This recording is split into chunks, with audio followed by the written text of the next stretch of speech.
नमस्कार दोस्तों। अपना चल रहा था मौर्य काल। मौर्य काल के अंदर अपन दोस्तों चंद्रगुप्त मौर्य के बारे में अपन पढ़े। इसके बाद अपन दोस्तों चंद्रगुप्त मौर्य के बाद उसका पुत्र बिंदुसार शासक बनता है। बिंदुसार का दूसरा नाम अमित्रगा था। बिंदुसार है दोस्तों वो 298 ईसा पूर्व से 273 ईसा पूर्व तक शासन किया था।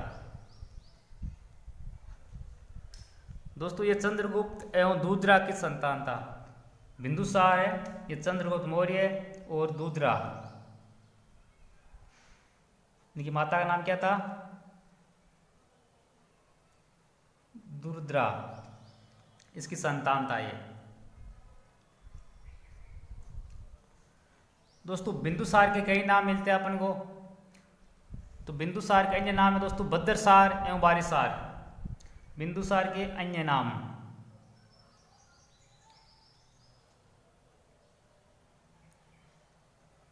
भद्रसार एवं बारिसार। दोस्तों बिंदुसार का जो अन्य नाम है भद्रसार एवं बारिसार, ये दोस्तों अपन वायु पुराण में इसका नाम वायु पुराण है। वायु पुराण उसमें भद्रसार मिलता है और जबकि अन्य पुराणों में बारिसार मिलता है। एक है दोस्तों सिंहसेन। दोस्तों बिंदुसार का अन्य नाम जो सिंहसेन है वो कन्नड़ जैन ग्रंथ राजा बलि कथा है उसमें मिलता है। कन्नड़ जैन ग्रंथ है कौन सा? राजा बलि कथा। उसमें क्या नाम मिलता है बिंदुसार का? सिंहसेन। ये दोस्तों अमित्रगाथ है। अमित्रगाथ दोस्तों ये पतंजलि के महाभाष्य में मिलता है। जो बिंदुसार का अन्य नाम है अमित्रघात, वो दोस्तों पतंजलि के जो महाभाष्य है, पतंजलि की जो रचना है महाभाष्य, उसमें इसका नाम अमित्रघात मिलता है। एक दोस्तों एमित्रोकेडीज।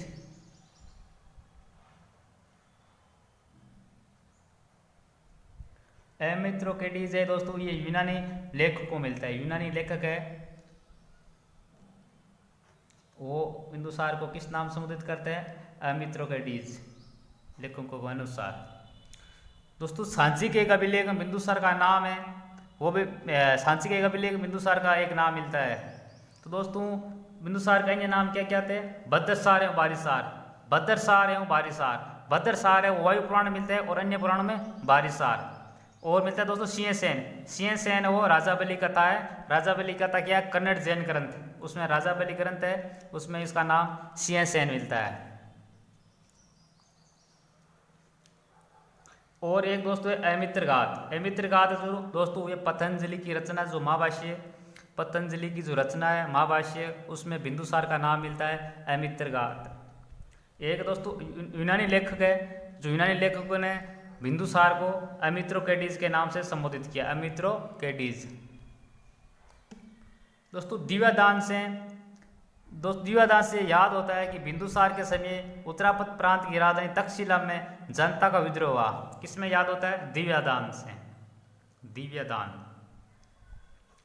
बौद्ध ग्रंथ दिव्यादान से क्या याद होता है दोस्तों? कि बिंदुसार के समय उत्तरापथ प्रांत की राजधानी तक्षशिला में जनता ने विद्रोह कर दिया। किसने? तक्षशिला के अंदर जनता ने विद्रोह किया।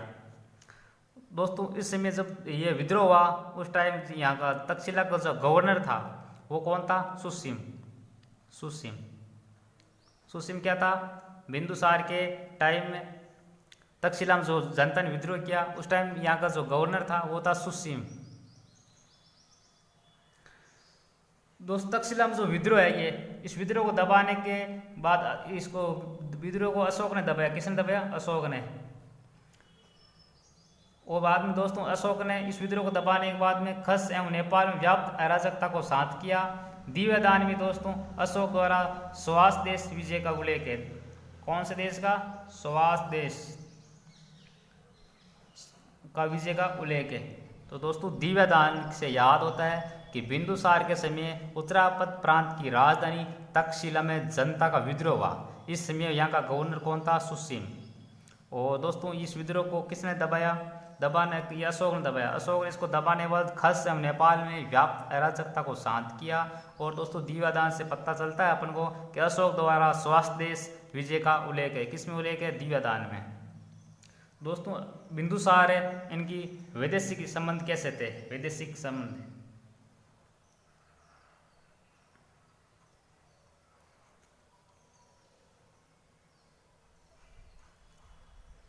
दोस्तों स्ट्रैबो कहता है कि एंटियोकस ने डायोमेकस को बिंदुसार के दरबार में भेजा था। ये किस बात कौन कहता है? ये स्ट्रैबो। स्ट्रैबो कहता है दोस्तों कि सीरिया का जो शासक था, सीरिया का शासक बिंदुसार के समय कौन था? एंटियोकस। एंटियोकस कहाँ का शासक था दोस्तों? सीरिया का। तो दोस्तों स्ट्रैबो कहता है कि एंटियोकस कौन था? सीरिया शासक ने बिंदुसार के दरबार में किसको भेजा? डायोमेकस को बिंदुसार के दरबार में भेजा। तो दोस्तों स्ट्रैबो क्या कहता है कि एंटियोकस है वो सीरिया, एंटियोकस कौन था? सीरिया का शासक। इसने दोस्तों बिंदुसार के दरबार में डायोमेकस को भेजा था। तो दोस्तों ये एंटियोकस है वो सीरिया शासक था। तो दोस्तों एंटियोकस प्रथम से बिंदुसार ने दोस्तों एक पत्र के माध्यम से 3 वस्तुएं मंगाई। क्या क्या वस्तुएं मंगाई? एंटियोकस प्रथम से बिंदुसार ने एक पत्र के माध्यम से 3 वस्तुएं मंगाई। क्या मंगाई? अंगूरी, मदिरा, सूखी अंजीर और एक दार्शनिक या सोफिस्ट। तो दोस्तों बिंदुसार है, इसने एंटियोकस प्रथम है उसने एक पत्र द्वारा 3 चीज़ें मंगाई, अंगूरी, मदिरा, सूखी अंजीर और एक दार्शनिक। दोस्तों दिव्यदान के अनुसार प्राचीन काल में सबसे बड़ी जो मंत्री परिषद थी वो किसकी थी? बिंदुसार की। दोस्तों दिव्यदान से अपन पता चलता है कि बिंदुसार के टाइम सबसे बड़ी जो मंत्री परिषद थी, और ये दोस्तों 500 सदस्य थे। इसके अंदर कितने सदस्य थे? 500। और इनका जो प्रमुख था ना दोस्तों वो खटालक था। कौन था? खलाटक था। तो दोस्तों दिव्यदान के अनुसार प्राचीन काल में सबसे बड़ी मंत्री परिषद किसकी थी? बिंदुसार की। कितने सदस्य थे? 500 सदस्य। और इसका जो प्रमुख था वो कौन था? खलाटक। दोस्तों अशोक के समय इसका अध्यक्ष है, उसका प्रधानमंत्री राधागुप्त था। अशोक के टाइम में जो ये मंत्री परिषद इसका अध्यक्ष है वो कौन था? राधागुप्त। दोस्तों दिव्यदान है, इससे ही दोस्तों वर्णित होता है कि बिंदुसार के दरबार में पिंगलवश नामक आजयुक्त रहता था। कौन? पिंगलवश। दोस्तों दिव्यदान से अपन को वर्णित है, तो दिव्यदान से पता चलता है कि बिंदुसार के दरबार में पिंगलवश नामक आजयुक्त रहता था। पिंगलवश ने ही अशोक के जन्म पर उसके राजा बनने की भविष्यवाणी करी थी। तो अशोक के जन्म पर उसके राजा बनने की भविष्यवाणी किसने की थी? पिंगलवश की जानकारी कहाँ से प्राप्त होती है? अपन को दिव्यदान से प्राप्त होती है। दोस्तों महावंश के अनुसार बिंदुसार है ब्राह्मण धर्म का अनुयायी था। किससे पता चलता है अपन को? महावंश से। महावंश से क्या पता चलता है कि बिंदुसार है वो ब्राह्मण धर्म का अनुयायी था, और इसने 60,000 ब्राह्मणों के प्रति उदारता दिखाई। ये कहाँ से प्राप्त होता है? महावंश से। अपन दोस्तों बिंदुसार के बाद में अपन पढ़ते हैं अशोक को।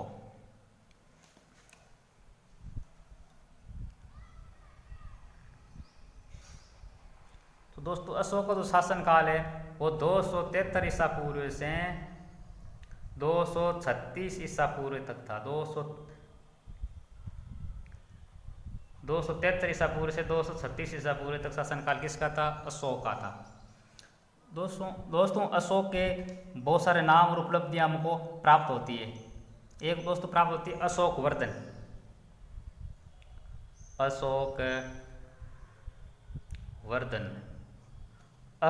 जो उपाधि दोस्तों ये विष्णु पुराण से प्राप्त होती है। कहाँ से होती है? विष्णु पुराण से। तो दोस्तों अशोक वर्धन जो उपाधि है वो अपन को कहाँ से प्राप्त होती है? विष्णु पुराण से। एक दोस्तों बुद्ध साहित्य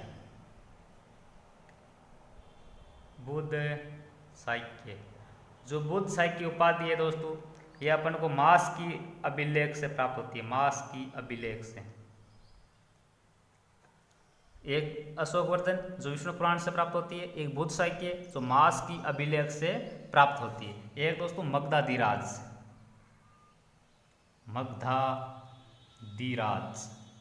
जो मगधाधिराज उपाधि है दोस्तों अपन को भाब्रू लेख से प्राप्त होती है। कहाँ से होती है? भाब्रू लेख से। तो दोस्तों इसकी अशोक वर्धन होती है जो उपाधि है वो विष्णु पुराण से प्राप्त होती है, और बुद्ध साहित्य जो मास के अभिलेख में, और मगधाधिराज जो बाबरू लेख में। एक होती है दोस्तों उपाधि महाराज कुमार। महाराज कुमार, महाराज कुमार उपाधि अपन को दोस्तों ये याद होती है अपन पनगुड़िया अभिलेख से, पनगुड़िया अभिलेख से। पनगुड़िया अभिलेख है दोस्तों, उससे अपन को महाराज कुमार की उपाधि प्राप्त होती है। एक है प्रियदर्शी राजा, प्रियदर्शी राजा।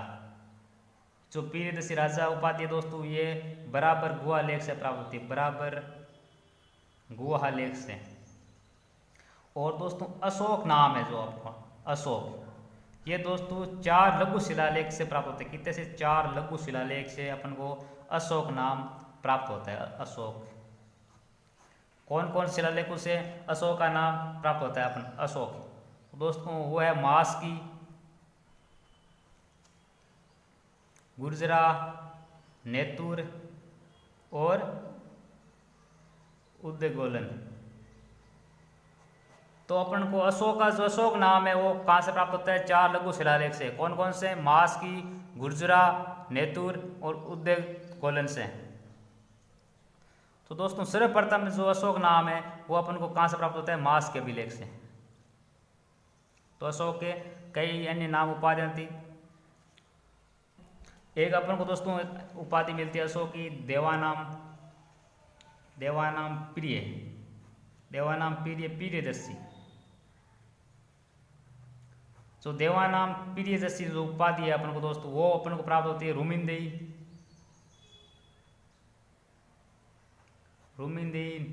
निगिलवा वे गिरनार अभिलेख से, गिरनार लेख से। तो दोस्तों देवानाम पीरिय जो प्रियदर्शी उपाधि है अशोक की वो कहाँ से प्राप्त होती है? रुमिंदेई, निगिलवा और गिरनार लेख से। और दोस्तों एक उपाधि प्रियदर्शी,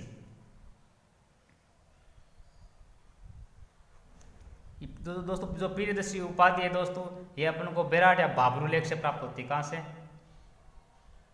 बेराट या बाबरू लेख से। एक है दोस्तों कांधार अभिलेख से, कांधार अभिलेख से। एक एवं महावंश से, महावंश नहीं सॉरी दीपवंश से। तो प्रियदर्शी उपाधि अपन को कहाँ कहाँ से प्राप्त होती है? बेराट लेख, कांधार अभिलेख एवं दीपवंश से। एक प्राप्त होती है अपन को देवानाम प्रिय, देवानाम प्रिय। ये दोस्तों अपन को उपाधि प्राप्त होती है 12वें व 13वें शिलालेख से, 12वें 13वें शिलालेख एवं दीपवंश एवं महावंश। दीपवंश एवं महावंश में दोस्तों देवानाम पीर एवं प्रियदर्शी का उल्लेख है। तो दोस्तों ये अशोक की बहुत सारी उपाधियां या अन्य नाम थे। इनमें कौन कौन से नाम हो गए दोस्तों? अशोक वर्धन, बुद्ध साहित्य, मगधाधिराज, महाराज कुमार और प्रियदर्शी राजा अशोक। अशोक तो अपन को कई शिलालेखों में नाम प्राप्त होता है। और देवानाम प्रियदर्शी और देवानाम प्रिय। महाभारत के आदि पर्व में अशोक को महासूर, वीर एवं अपराजित कहा गया है। किसमें? महाभारत के आदि पर्व में। महाभारत के आदि पर्व में अशोक को महासूर, वीर, अपराजित कहा गया है। उसे उज्जैनी करमौली भी कहा गया है। क्या? उज्जैनी करमौली। उज्जैनी करमौली किसको कहा गया है? उज्जैनी करमौली किसको कहा गया है? अशोक को कहा गया है। दोस्तों गेहड़वाल रानी कुमार देवी के सारनाथ लेख में उसे धर्माशोक कहा गया है। तो दोस्तों अशोक को धर्माशोक किस में कहा गया है? गेहड़वाल रानी कुमार देवी के सारनाथ लेख में। तो सारनाथ लेख है वो किसका है? गेहड़वाल रानी कुमार देवी है, उसके जो सारनाथ लेख है उसमें दोस्तों अशोक को धर्माशोक कहा गया है। दोस्तों अशोक के बहुत सारे अभिलेख प्राप्त हुए हैं, उनके बारे में अपन विस्तार से पढ़ते हैं। तो अशोक के अभिलेख।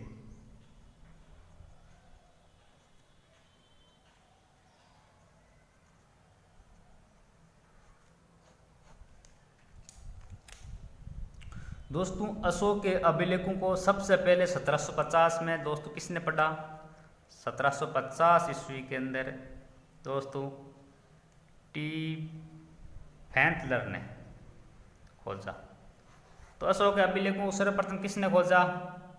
1750 में टी फैंथलर ने खोजा। उन्होंने दिल्ली मेरठ अभिलेख खोजा था। कौन सा? दिल्ली मेरठ अभिलेख। तो अशोक का जो पहला अभिलेख खोजा गया वो कौन सा था? दिल्ली मेरठ। दिल्ली मेरठ अभिलेख है वो पहली बार खोजा था। किसने खोजा? 1750 ईस्वी में टी फैंथलर ने अशोक में सबसे पहले जो अभिलेख खोजा था वो था दिल्ली मेरठ अभिलेख। तो दोस्तों खोजा तो 1750 में था, लेकिन दोस्तों अशोक के अभिलेख को 1837 में जेम्स प्रिंसेप ने दिल्ली टोपरा अभिलेख को पढ़ा था। कौन सा? 1837 ईस्वी में जेम्स प्रिंसेप ने दिल्ली टोपरा अभिलेख है वो पढ़ा। तो दोस्तों अशोक का जो सर्वप्रथम जो अभिलेख खोजा गया वो कौन सा था? दिल्ली मेरठ।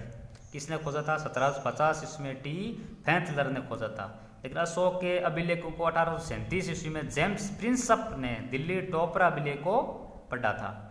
दोस्तों चापड़ एकमात्र अभिलेख लेखक है जिसका नाम अशोक के ब्रह्मगिरी, जटिंग, रामेश्वर और सिद्धपुर द्वितीय अभिलेख में मिलता है। किसका नाम? चापड़ का। चापड़ का नाम एकमात्र, आप चापड़ है ना, इसका नाम दोस्तों एकमात्र अभिलेखक लेखक है जिसका नाम मिलता है। किस कौन सा अभिलेख को मिलता है दोस्तों? ब्रह्मगिरी, जटिंग, रामेश्वर तथा सिद्धपुर द्वितीय अभिलेख में। तो चापड़ का एकमात्र ये अभिलेखक लेखक है इसका नाम ब्रह्मगिरी, जटिंग, रामेश्वर एवं सिद्धपुर द्वितीय अभिलेख में मिलता है। दोस्तों प्रथम शिलालेख है वो गिरनार संस्करण तथा 13वां शिलालेख है वो शाहबाजगढ़ी संस्करण है। तो प्रथम शिलालेख कौन सा था? अशोक का प्रथम जो शिलालेख है, शिला पर उत्कीर्ण जो लेख शिलालेख, ये प्रथम जो शिलालेख है वो कौन सा? गिरनार संस्करण। और अंतिम था दोस्तों 13वां शिलालेख। कौन सा? 13वां शिलालेख। 13वां शिलालेख कौन सा था?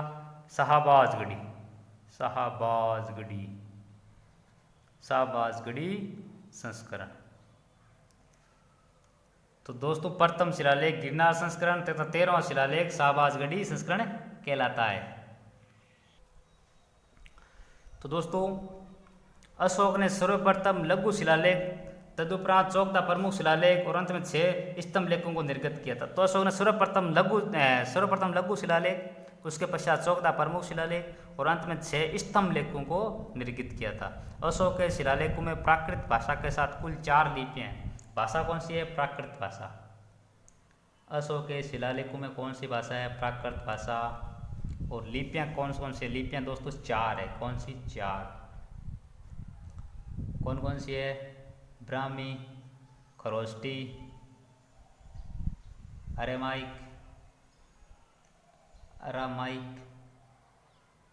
और यूनानी। तो अशोक के शिलालेखों में प्राकृत भाषा के साथ कुल 4 लिपियां थी। ब्राह्मी, खरोष्टी, अरामाइक एवं यूनानी, इनका उपयोग किया हुआ है। अशोक के स्तंभ लेख एवं गुहा लेखों में केवल दोस्तों बर्मी लिपि एवं प्राकृत भाषा का उपयोग हुआ है। तो ये तो शिलालेख, ये शिलालेखों में प्रयुक्त हुआ है शिलालेखों में। और जो स्तंभ लेख है, स्तंभ लेख, इसमें दोस्तों स्तंभ लेख एवं गुहा लेख दोनों में, स्तंभ लेख एवं गुहा लेखों में दोस्तों ब्राह्मी लिपि है और भाषा प्राकृत है। और शिलालेखों में लिपियां कितनी है? शिलालेखों में लिपियां 4 थी। ब्राह्मी, खरोष्टी, अरामाइक और यूनानी। और जो भाषा है वो प्राकृत थी। और स्तंभ और गुहा लेखों में लिपि केवल एक है, ब्राह्मी लिपि, और भाषा प्राकृत भाषा है। दोस्तों अपन पढ़ते हैं खरोष्टी लिपि। खरोष्टी लिपि अपन को कहाँ से प्राप्त हुई? खरोष्टी लिपि, खरोष्टी लिपि दोस्तों, खरोष्टी लिपि है ये शाहबाजगढ़ी एवं मानसरा अभिलेख से, ये दोनों खरोष्टी लिपि में कौन से? शाहबाजगढ़ी व मानसेहरा। शाहबाजगढ़ी और मानसेहरा जो अभिलेख है वो अपन को खरोष्ठी लिपि में मिलते हैं। कौन सी लिपि में? खरोष्ठी लिपि में। दोस्तों शहबाजगढ़ी को ह्वेनसोंग ने पोलूसा कहा है। तो शहबाजगढ़ी है, इस दोस्तों ह्वेनसोंग ने क्या कहा है? पोलूसा। तो ह्वेनसोंग ने कौन से अभिलेख को मतलब पोलूसा कहा है? शहबाजगढ़ी को। ये शहबाजगढ़ी और मानसेहरा दोनों अभिलेख है कौन सी लिपि में? खरोष्ठी लिपि के अंदर। फिर दोस्तों अपन पढ़े अरेमाइक लिपि या आरामाइक लिपि।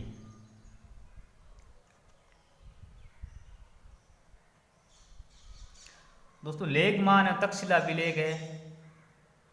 कौन कौन से? लेगमान वे तक्षशिला अभिलेख, ये कौन से? अरेमाइक लिपि में। दोस्तों लेगमान में वक्सु नामक प्रशासक तथा कारपति क्या होता था? राजमार्ग, उसका उल्लेख है। किसका? लेगमान में।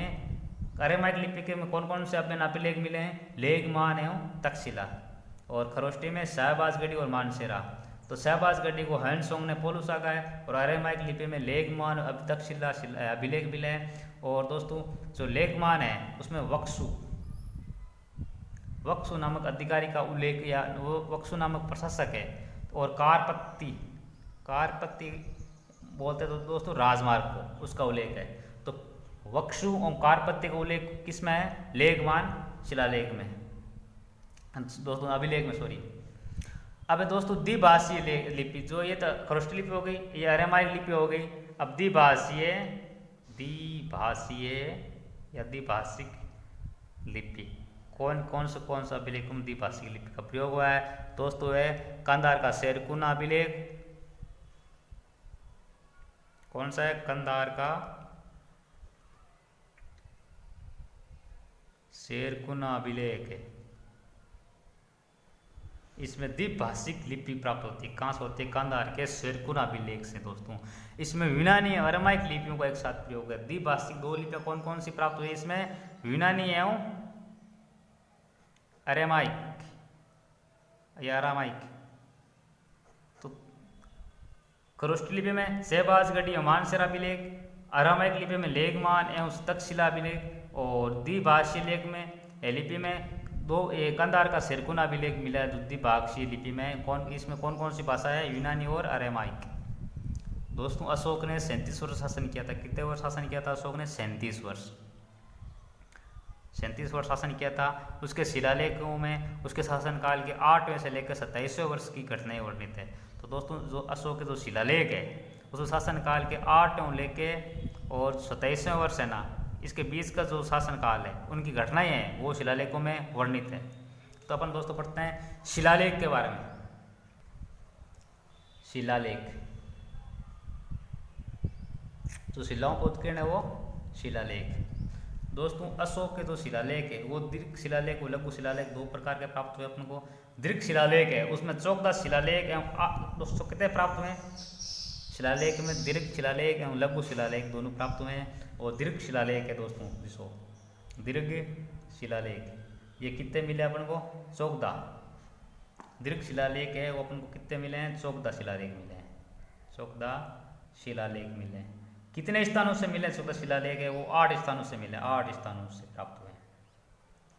तो शिलालेख दीर्घ शिलालेख और लघु शिलालेख, और दीर्घ शिलालेख है वो अपन को कितने प्राप्त हुए हैं? 14। और 14 कितने स्थानों से प्राप्त हुए हैं? 8 स्थानों से।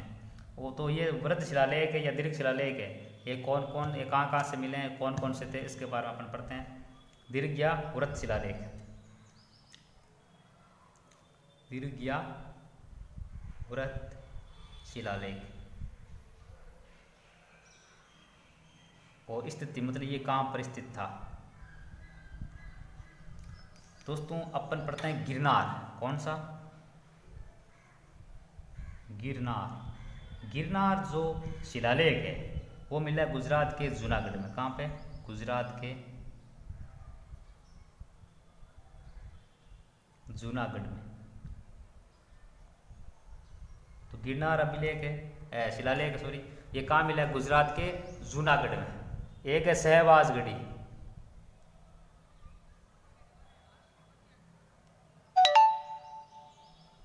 जो शहबाजगढ़ी है दोस्तों, ये मिला पाकिस्तान के पेशावर में। कहाँ पे? पाकिस्तान के पेशावर में। पेशावर जिला है ना, वहाँ पे पेशावर जिला में। ये दोस्तों है धौली। धौली है दोस्तों, ये मिला अपन को उड़ीसा के, जो उड़ीसा है वहाँ के पुरी जिले में, पुरी जिला। एक दोस्तों जोगड़, ये दोस्तों उड़ीसा के अंदर मिला है। कहाँ मिला है? उड़ीसा में। उड़ीसा में कहाँ मिला है दोस्तों? उड़ीसा के गंजाम जिले में, उड़ीसा के गंजाम जिला के अंदर। एक है दोस्तों कालसी। कालसी, जो कालसी है दोस्तों, ये उत्तराखंड है। उत्तराखंड के कौन से जिले में? देहरादून। उत्तराखंड के देहरादून जिले के अंदर अपन को कालसी शिलालेख प्राप्त होता है। कालसी के बाद दोस्तों एक मिलता है मनसेहरा। मनसेहरा दोस्तों, ये पाकिस्तान के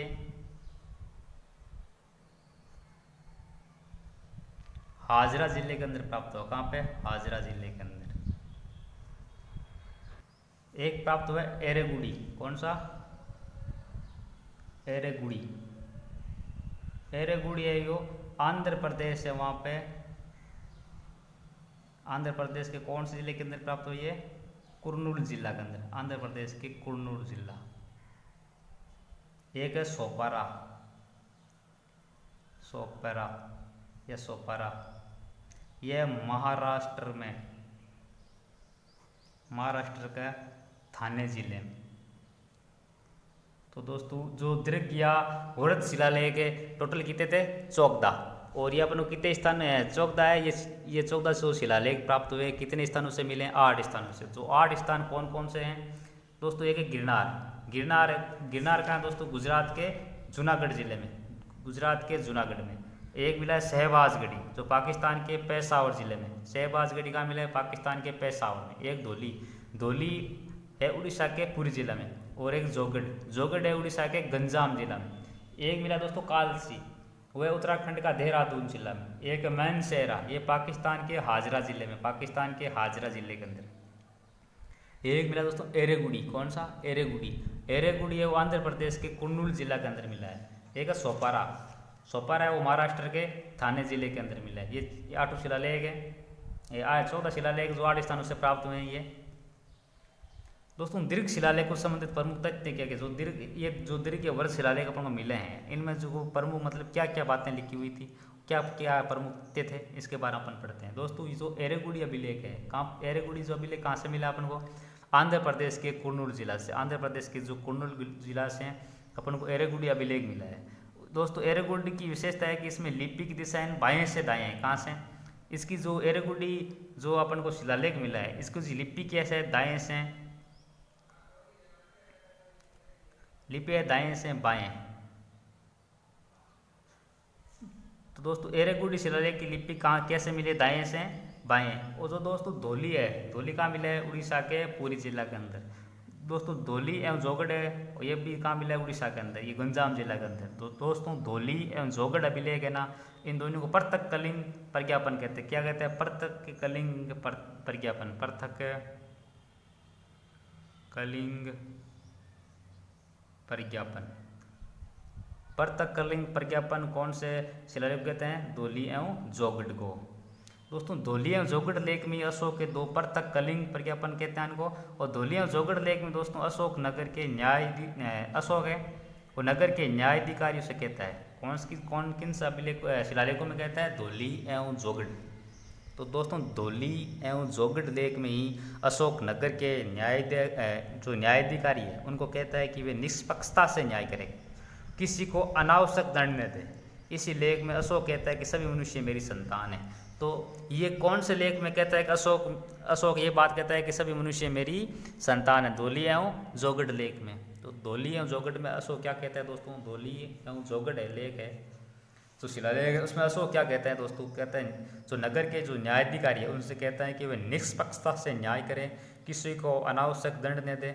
और इसी लेख में दोस्तों अशोक कहता है कि सभी मनुष्य मेरी संतान है। तो ये सब पूछ सकता है कि सभी मनुष्य मेरी संतान है, जो कहाँ पर कहा गया है, धौलिया जोगड़ शिलालेख के अंदर। दोस्तों जो चोकदा से वो शिलालेख मिले हैं, जो ये 8 स्थानों से जो मिले थे अपन को, इसमें जो धौलिया जोगटी जो प्रतीक कलिंग प्रज्ञापन भी कहते हैं। और इस लेख में दोस्तों अशोक ये भी कहता है कि सभी मनुष्य मेरी संतान है। और एरेगुडी जो लेख है वो आंध्र प्रदेश कुन्नूर जिला में मिला है। जो इसकी लिपि है वो दाएं से बाएं मिली है। तो दोस्तों अपन पढ़ते हैं कि चोकदा लेखों में अशोक ने कौन कौन सी बातें लिखी। चोकदा लेखों का विवरण है। दोस्तों प्रथम लेख में क्या कहा गया है कि प्रथम लेख में पशु हत्या निषेध बताया गया। तो कौन से लेख के अंदर पशु हत्या निषेध बताया गया? पशु हत्या निषेध। तो पशु हत्या निषेध है वो प्रथम जो लेख है उसमें पशु हत्या निषेध की बात की गई है। और जो दूसरा लेख है दोस्तों उसमें दोस्तों पड़ोसी शक्तियाँ हैं। पड़ोसी शक्तियाँ दक्षिण में कौन थी? चोल, चर, पांड्य एवं सारितपुत्र एवं ताम्रपणी एवं उसके पड़ोसी राज्यों से मानव एवं पशु चिकित्सा का प्रबंध किया गया है। तो पड़ोसी शक्तियाँ का उल्लेख कहाँ? पड़ोसी शक्ति। पड़ोसी शक्ति कौन कौन सी? चोल, चर, पांड्य, सत्यपुत्र और ताम्रपणी।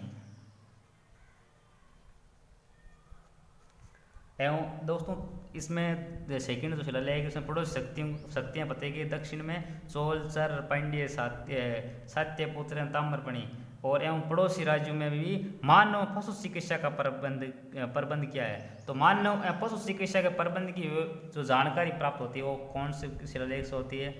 कौन से लेख से होती है दोस्तों? सेकंड लेख से। मानव पशु चिकित्सा के बारे में, मानव पशु चिकित्सा के बारे में सेकंड जो लेख है उससे अपन को जानकारी प्राप्त होती है। और दोस्तों थर्ड लेख उसमें युक्त, रज्जु को पारदर्शिक का उल्लेख है। थर्ड के अंदर किसका उल्लेख है? युक्त, रज्जु के एवं पारदर्शिक का उल्लेख है। तो युक्त, रज्जु के एवं पारदर्शिक का उल्लेख कहाँ पर हुआ है? तीसरे शिलालेख में। तो दोस्तों इसी लेख में अशोक कहता है कि मैंने अपने राज्याभिषेक के 12वें वर्ष, कौन से वर्ष? 12वें वर्ष में ये घोषणा की कि तीनों अधिकारी जो युक्त, रज्जु के एवं पारदर्शिक, तो ये तीनों है ना, ये तीनों अधिकारी ये प्रति 5 वर्ष का दौरा करे और जनता को कुछ बातें सिखाई है। किसमें कही गई है? तीसरे लेख के अंदर। अपन पढ़ते हैं चौथे लेख में। दोस्तों चौथे लेख में धम्म नीति के बारे में बताया गया। किसमें? धम्म नीति के बारे में। धम्म नीति। तो धम्म नीति के बारे में उल्लेख कौन से लेख में हुआ है? चौथे लेख में। दोस्तों इस लेख में भेरी घोष के स्थान पर धम्म घोष में बदल गया है। तो भेरी घोष के स्थान धम्म घोष में बदल गया है। कौन से लेख में? ये धम्म नीति किसमें बताया गया है? चौथे लेख में। और 5वें लेख में दोस्तों कहते हैं कि मैंने अपने राज्याभिषेक के 13वें वर्ष धम्मा मातृ की नियुक्ति की। ये कौन से लेख में कहता है? 5 वर्ष में। तो 5 वर्ष में अशोक क्या कहता है कि मैंने अपने राज्याभिषेक के 13वें वर्ष, कौन से वर्ष? 13वें वर्ष में धम्मा मातृ की नियुक्ति, धम्म महामातृ की नियुक्ति। तो धम्म महामातृ नियुक्ति का जो उल्लेख है वो कौन से लेख में? 5वें लेख में। तो अशोक ने किस वर्ष अपने राज्याभिषेक किस वर्ष को? 13वें वर्ष में धम्म महामातृ की नियुक्ति की। किस वर्ष में? 13वें वर्ष में। राज्याभिषेक के 13वें वर्ष में। तो धम्म महामातृ की नियुक्ति है वो 5वें लेख के अंदर वर्णित है। और 6ठे लेख में दोस्तों अशोक कहता है कि अशोक अपने प्रतिवेदकों को आदेश देता है कि मैं जहाँ भी रहूँ मुझे प्रजा के विषय में सूचना दे। ये कौन सी बात में कही है? 6ठे लेख में। 6ठे में कहा गया है दोस्तों, अशोक ने अपने प्रतिवेदकों को आदेश देता है कि मैं जहाँ भी रहूँ मुझे प्रजा के विषय में सूचना दे। ये 6ठे लेख में उत्कीर्ण किया गया है। दोस्तों 7वें लेख में अशोक कहता है कि सब जगह सब संप्रदायों के मनुष्य निवास करें क्योंकि वे सब संयम एवं आत्मशुद्धि चाहते हैं। तो 7वें लेख में 7वें लेख है उसमें ये दोस्तों ये कहा गया है कि सब जगह सब संप्रदायों के मनुष्य निवास करें। सब जगह सब संप्रदायों के मनुष्य निवास करें क्योंकि वे सब है जो सभी है वो संयम एवं आत्मशुद्धि चाहते हैं। ये किसमें कहा गया है? 7वें लेख के अंदर। तो दोस्तों 8वें लेख है उसमें धम्म यात्रा को लेकर। तो धम्म यात्रा को लेकर कौन से लेख में? 8वें में। धम्म यात्रा का उल्लेख, धम्म यात्रा का उल्लेख है वो 8वें लेख में। तो दोस्तों ये धम्म यात्रा का जो उल्लेख है वो कौन कौन सा भी लेख में है? लेख में 8वें में।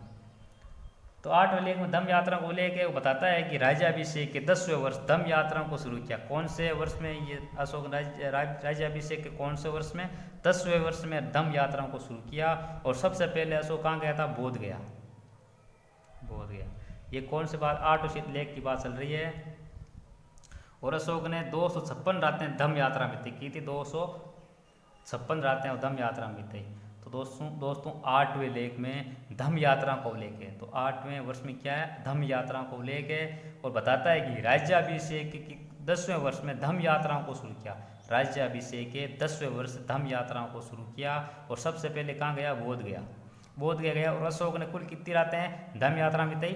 256। तो अशोक ने कुल कितनी रातें वो धम्म यात्रा में बिताई? 256। और इन सब का उल्लेख कौन से लेख में किया गया है? 8वें लेख के अंदर। तो दोस्तों जो 9वां लेख है, उस 9वें लेख में धम्म मंगल को सर्वश्रेष्ठ घोषित करता है। 9वें लेख के अंदर क्या करता है? धम्म मंगल को सर्वश्रेष्ठ घोषित करता है। कहता है कि लोग दासों एवं सेवकों से शिष्ट व्यवहार करें तथा गुरुजनों, ब्राह्मणों एवं श्रमणों का आदर करें। ये कौन से लेख में कही गई है? 9वें लेख में। तो 9वें लेख है, उसमें धम्म मंगल को सर्वश्रेष्ठ घोषित किया गया। 9वें में क्या किया गया है? धम्म मंगल को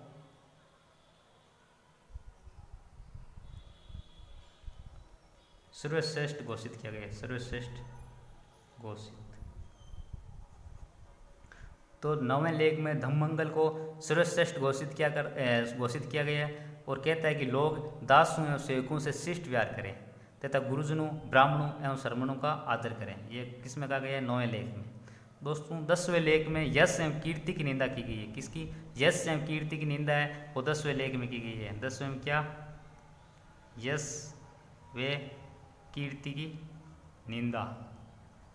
यश एवं कीर्ति की निंदा है, वो 10वें लेख में की गई है। तथा धम्मनीति को ही श्रेष्ठता पर विचार व्यक्त किया गया है।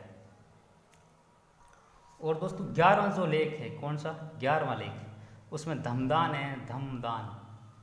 धम्मदान को क्या गया? सर्वश्रेष्ठ बताया गया है। धम्मदान को सर्वश्रेष्ठ बताया गया है। सर्वश्रेष्ठ। तो 11वें लेख के अंदर अशोक ने धम्मदान को सर्वश्रेष्ठ बताया गया है। और 12वें लेख है, जो 12वां शिलालेख है, उसमें अशोक की धार्मिक सहिष्णुता को दर्शाता है। तो अशोक की धार्मिक सहिष्णुता को दर्शाने वाला शिलालेख कौन सा है? 12वां।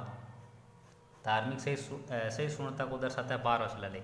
तो 12वां शिलालेख अशोक की धार्मिक सहिष्णुता को दर्शाता है। इसमें कहता है कि सभी संप्रदायों के सार्थत्व में वृद्धि हो, और क्योंकि सबका मूल सेम ही है, हम सभी संप्रदायों का सम्मान करना चाहिए। ये किस में कहा गया? 12वें शिलालेख में। 12वें शिलालेख में अशोक क्या? 12वें जो शिलालेख है उसमें अशोक की धार्मिक सहिष्णुता को दर्शाता है। और इसमें क्या कहता है कि सभी संप्रदायों के सार्थत्व में वृद्धि हो, क्योंकि सबका मूल सेम है, वही हम सभी संप्रदायों को सम्मान करना चाहिए। और दोस्तों जो महत्वपूर्ण है वो 13वां शिलालेख है। उसमें दोस्तों 13वें शिलालेख में कलिंग युद्ध का वर्णन है। कलिंग युद्ध का। कलिंग जो युद्ध है उसका वर्णन कौन से लेख के अंदर हुआ है? 13वें में। इसमें अशोक धम्म विजय को सर्वश्रेष्ठ बताता है। कहता है कि 600 योजन तक धम्म विजय की, जिसमें 5 यवन राजा एवं दक्षिण के चोल, पांड्य, सात्यपुर, केरल पुत्र एवं ताम्रपत्र प्रमुख है। तो दोस्तों 13वें शिलालेख में अशोक कहता है कि 600 योजन तक धम्म विजय की। कितने? 600 योजन तक धम्म विजय की थी। उसमें 5 यवन राजा एवं दक्षिण के चोल, पांड्य, सात्यपुत्र एवं केरल पुत्र एवं ताम्रपणी,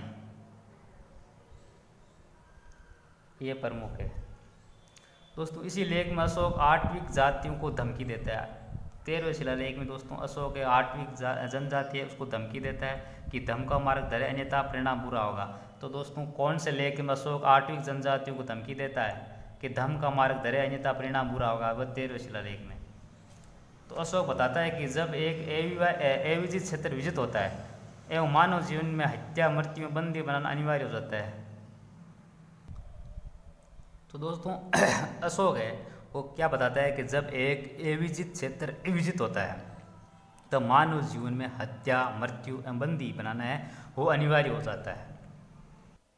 और दोस्तों अशोक का जो 14वां अंतिम जो लेख है उसमें दोस्तों ये कहा गया कि मेरा राज्य अत्यंत विशाल है, और इसमें बहुत से लेख लिखवाए हैं और आगे भी लिखाऊंगा। ऐसी संभावना हो सकती है कि इन लेखों में कुछ त्रुटि रह गई हो। ये किस में कहा गया है? 14वें लेख के अंदर। तो ये 14 लेख थे इनके।